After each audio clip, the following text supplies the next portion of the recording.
ہمارا پورا شیوہ زندگی، پوری زندگی کا طریقہ، اس میں روح کی بجائے جسم پر فوکس ہے۔ اب ایک سٹیپ آگے چلتے ہیں، ہمارا فوکس جسم پر ہے، جسم کی ضرورت پر ہے۔ سر میں درد ہو گئی، ہمیں تکلیف ہے، دانتوں میں درد ہو گئی، تکلیف ہے، پیٹ میں درد ہو گئی، تکلیف ہے، جسم میں بخار ہو گیا، تکلیف ہے، پیٹ خراب ہو گیا، تکلیف ہے، کھانسی ہو گئی، تکلیف ہے، انفیکشن ہو گئی، تکلیف ہے، پاؤں پہ چوٹ آ گئی، تکلیف ہے۔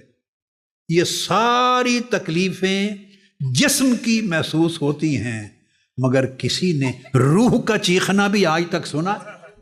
کبھی سنا کہ روح بھی رو رہی ہے، روح کو درد ہو رہی ہے؟ جب آپ کسی سے ظلم اور زیادتی کرتے ہیں تو روح چیختی ہے،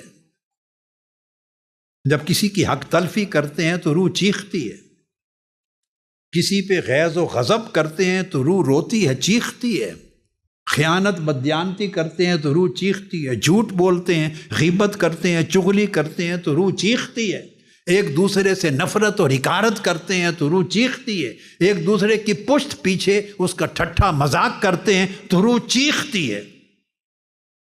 تصوف اور صوفیہ آپ کے فوکس کو چینج کرنا چاہتے ہیں، وہ جسم سے فوکس ہٹا کر روح پر قائم کرنا چاہتے ہیں۔ اسی وجہ سے ہمارے اعمال و افعال، جو کام ہم کرتے ہیں، ان میں ہمارا فوکس حقیقت پر نہیں ہوتا، رسم پر ہوتا ہے۔ کیا؟ رسم پر ہوتا۔ ہم حقیقت پسند رہے ہی نہیں تو کیا ہو گئے ہیں؟ رسم پرست ہو گئے ہیں۔ جو لوگ پوری زندگی دین کا کام ہو یا دنیا کا کام ہو، تہذیب و ثقافت کا کام ہو، روحانیت کا کام ہو، جو بھی کام جن کا فوکس عمر پر رسم اور رواج پہ رہتا ہے، رسوم پر رہتا ہے، وہ لوز کرتے ہیں۔ رسم پر فوکس کرنے والوں کی کوئی اصل، کوئی فاؤنڈیشن، کوئی مضبوط بنیاد نہیں ہوتی، وہ لوز کرتے ہیں۔ جو حقیقت پہ فوکس کرتے ہیں وہ سکسیسفل ہوتے ہیں، وہ قائم رہتے ہیں۔ اب روح پہ فوکس کرنے اور جسم پہ فوکس کرنے، دو چیزوں میں فرق ہے، اور فرق یہ ہے کہ ہم چونکہ جسم پہ فوکس، ظاہر پہ فوکس کرتے ہیں، اس وجہ سے ہماری عبادت بھی عادت بن گئی ہے۔ بولیے، عبادت بھی عادت بن گئی ہے، اور اللہ والے چونکہ روح پر فوکس کرتے ہیں سو ان کی عادت بھی عبادت بن جاتی ہے۔ برعکس ہو گئی، ہماری عبادت عادت ہو گئی ہے۔ اب یہ کیسے، میں آپ کو سمجھاتا ہوں۔ ہم مسجد میں آتے ہیں نماز پڑھنے، جماعت میں کھڑے ہوتے ہیں، نماز کی رکعتیں پڑھتے ہیں۔ ہم نماز جب پڑھتے ہیں تو نماز اللہ کی بارگاہ میں حضوری کا وقت ہے۔ نماز اللہ کی بارگاہ میں حاضری ہے، حضوری ہے۔ ہم اس کے بارگاہ میں حضوری کے وقت ہم غائب ہوتے ہیں۔ While standing in his presence, we are always absent. People see us standing in his presence, but we are always absent. تو ہم حضوری کے وقت میں غائب ہوتے ہیں۔ کیوں؟ کہ نماز عادت بن گئی ہے۔ آئے، تیزی سے وضو کیا، ہاتھ باندھے کھڑے ہو گئے، ہمیں خبر ہی نہیں کیا کہہ رہے ہیں، اور جو کہہ رہے ہیں ان کے معنی کیا ہیں، ان کے معارف کیا ہیں، وہ کلام کیا ہے، کس کے سامنے کھڑے ہیں، کس سے مخاطب ہیں، کون سن رہا ہے، کس کے آگے سجدہ ریز ہیں، کس کی تسبیح کر رہے ہیں، کیا کہہ رہے ہیں، کیا جواب آ رہا ہے، ان سب چیزوں سے لا تعلق ہے، کٹ آف ہے۔ الفاظ ہیں رٹے ہوئے، وہ بولے جا رہے ہیں، تلاوت کرتے ہیں، الفاظ پڑھے جا رہے ہیں، تسبیح کرتے ہیں تیزی سے، کہتے ہیں میں 10,000 یہ تسبیح کرتا ہوں روزانہ، 5,000 بار یہ تسبیح کرتا ہوں، مجھے بہت لوگ ملے جنہوں نے 50 وظیفے ہیں اور ہر وظیفہ 1000 بار کرتے. وہ زبان ہے، بس ہلتی جاتی ہے، تسبیح کے دانے گرتے جاتے ہیں، کچھ پتہ ہی نہیں، نہ دماغ کو نہ دل کو کیا پڑھ رہا ہوں. آپ سمجھ گئے نا بات؟ یعنی ہم نے اپنا لفظوں سے تعلق بنا لیا ہے، معنی سے کٹ گئے. رسموں سے تعلق بنا لیا ہے، حقیقت سے کٹ گئے. جو عبادت کے وقت بھی غیر حاضر رہیں تو پھر غیر حاضری کے وقت ان کے غائب ہونے کا عالم کیا ہوگا؟ یہ تو 5 وقت ہیں نا عبادت کے صرف. تو وہ عبادت کے 5 وقتوں میں بھی جب اللہ کے حضور سے غیر حاضر رہتے ہیں تو جو بقایا پورے 24 گھنٹے یا 12-16 گھنٹے گزرے جو عبادت کے نہیں اپیرنٹلی، اور وہ عبادت کے اوقات سے دور ہیں، غیر حاضر، اس وقت ان کی غیر حاضری اور ایبسنس کا عالم کیا ہوگا؟ ہم حضوری کے وقت بھی غائب ہیں تو دوری کے اوقات میں ہمارا عالم کیا ہوگا؟ سمجھا رہا؟ ہم حضوری کے وقت بھی غائب ہیں تو دوری کے اوقات میں عالم کیا ہو؟ یہ ہماری پوری زندگی ہے.